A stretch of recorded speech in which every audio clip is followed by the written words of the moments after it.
Hello, everyone, and welcome. I'm continuing my discussion about the human mimicking robot hand.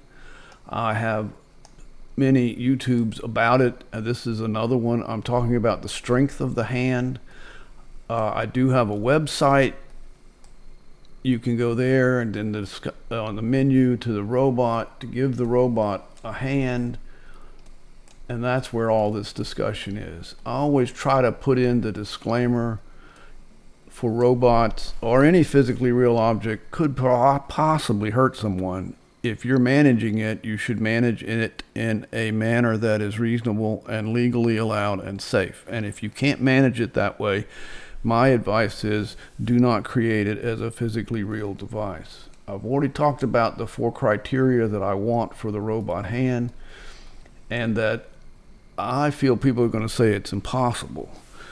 What we're talking about with this lecture is the strength, and it may be that I have to make 2 or 3 videos to get all the information in. I wanted you to know on my website at that webpage, I'm going to put an FBX export of the robot hand there so you can download that and put it in your own 3D drawing program. It will be right on that page. You click on it and you can download it. We'll take a look here. Let's see. This is Bing, Osaka, 300 feet, 15 minutes. I'm not sure if I could ride on that. This is the SketchUp drawing that's available for you to download into your own 3D drawing program. And as we're looking at this hand and saying, does it have this kind of strength? You know, is that really feasible to do that? And just look around in it and measure items and strengths. Before I really get deep into the hand and the strength, I thought we would take a brief vacation. And so we're going to do that first. For our short vacation, we will go to Google Earth. Look at Italy. This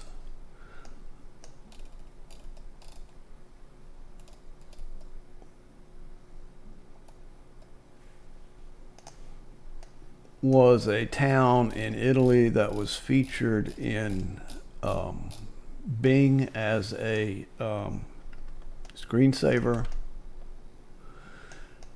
right there on the edge of the coast, and that's pretty steep. And I thought I would go over here to this little path, and we'll take a look at that. And we're on the path. That's where it's coming from. And this is where it's going. And I think there's people who would say, well, this is Italy.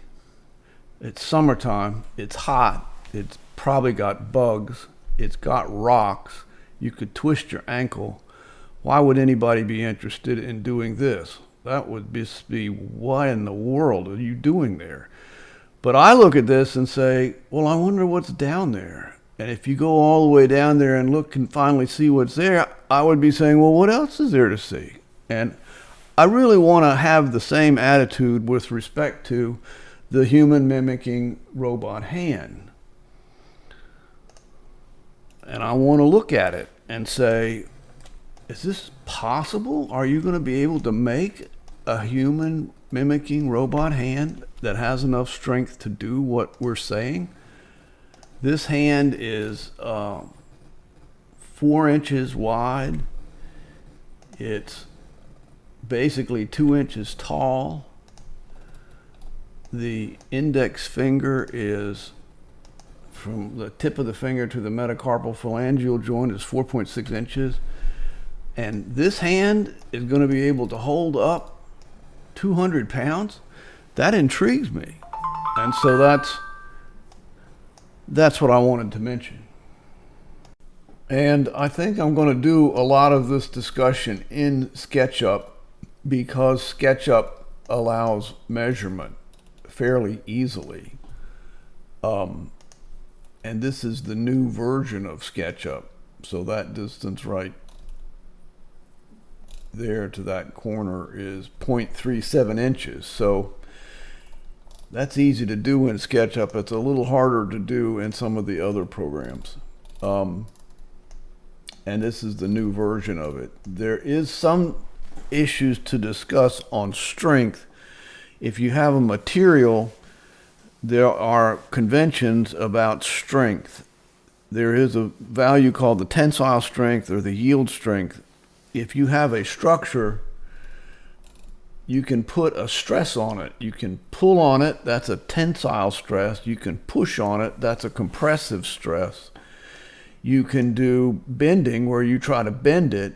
And the final stress that you can talk about is called a shear stress. A shear stress is where you grab the part halfway through and you push on it going north on one half of it and push on it going south on the other half of it. And those two forces are opposed by 180 degrees, and they split it in half. And it could be north or south or any direction. It's just the idea of one's pushing one way, one's the other. So the ability of the device to withstand this stress can be measured and is a feature of the material. We're using 2205 alloy stainless steel, and the yield, now the tensile strength is where you pull on it enough that it breaks. The yield strength is where you pull on it, it changes its shape a little, but when you let go and quit pulling on it, it goes back to its original shape. That's the yield strength. And the yield strength of 2205 alloy stainless steel can be evaluated. And we'll look at it with this. And this just gives you properties of metals. And we can go down to, there's 2205 right there. So the yield strength of it is 65,000 pounds per square inch. And the way you do the calculation is, for example, now I'm using anatomical terms for human anatomy because everybody understands that, and there's no sense in coming up with brand new terms. This is the index finger. This is the robot hand that I'm talking about. We're trying to give this strength to this hand, and the hand is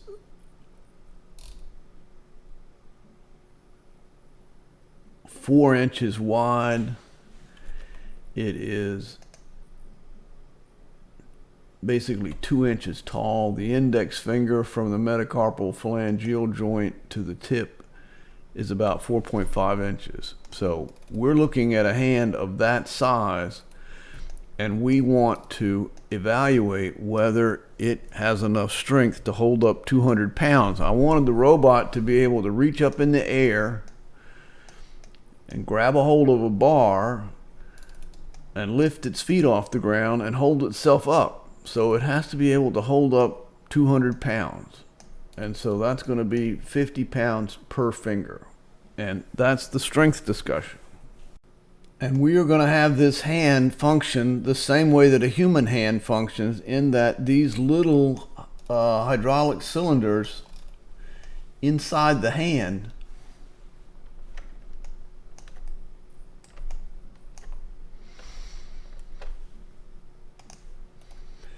they are basically the intrinsic muscles of the hand that give dexterity motion, and the actual big heavy-duty strength of the hand is from these ligaments that go back into the forearm. But what we have to establish is that this underlying support structure of the hand has the strength to withstand the forces that are needed. And here we can see that the finger has been curled around this iron rod, and the way that this finger is curled around this iron rod is that this ligament has been put on a pull.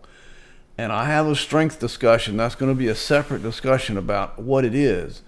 But my calculations are, in order for, so if this hand is going that way with 200 pounds of force, that means that this bar basically is pushing on the fingers, and the amount of force that the bar is pushing on each individual finger is 50 pounds. If you look at human beings, the thumb helps to stabilize the hand, but it really doesn't hold up any weight. So that means that this bar is basically pushing this with 50 pounds of force. And my calculations say in order for this angle system to work, you have to have 113 pounds of tensile pull on this ligament in order for this finger to be pushing down with 50 pounds of force. But before we can do a whole lot of that discussion, the first thing we have to do is establish all these little metal parts are strong enough to do this. And that takes us back to tensile strength. And these are the phalanges. Each of these fingers is exactly the same. So whatever we conclude about one of them is the same for all of them, including all these articulations and joints. The phalanges are different lengths because they are in the human. I'm not sure why, but they are. So I decided I'll do what the humans do. And this is the distal phalange. This is the middle phalange. Distal means far away. And this is the proximal phalange, close to the knuckles or the palm, sort of the palm area of the hand.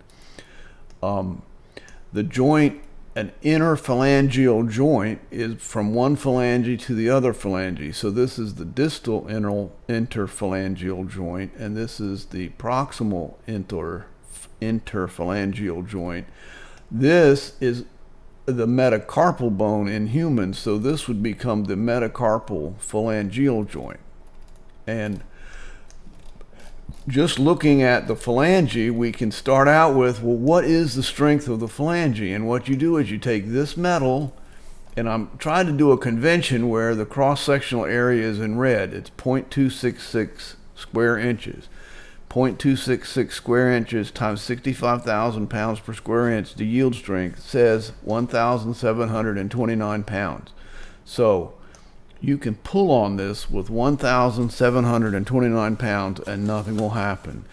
In general, the tensile strength is one, or the yield strength is a value. The compressive strength, the bending strength, and the shear strength, they can be calculated with great accuracy, but it's not very wrong to just use 50% of the tensile strength or the yield strength. So that means that you can push on this with about 850 pounds, and you can try to bend it with 850 pounds of force. And if you put a shear force on it, it will shear. It will not shear if you use less than 800 pounds. And that gives you the strength of the phalange. And the way this joint works is it is a bearing. It is a moving structure. So we wanted to put a bushing material in there to serve as a bearing material so you don't have metal moving on metal. And these are the iGlide fiber infused, polymer lubrication infused polymer bushings. They're Delrin, but they've been changed. They've had additions to them. And so when we do our strength discussion, we have to include whether we're putting a force on these polymer bushings that is more than they should have on them. And this is the iGoose is the company that makes iGlide, and there are lots of polymer bushings. I just picked this one. I think it's fairly well known.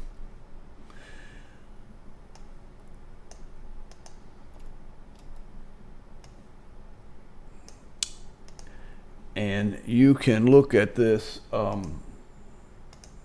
catalog of all the different types of materials that they use, and we will show you these different materials and which ones we're going to pick to be the ones for this discussion. And she's given me the message we're out of time, so I'll stop here and we will start another YouTube on this topic.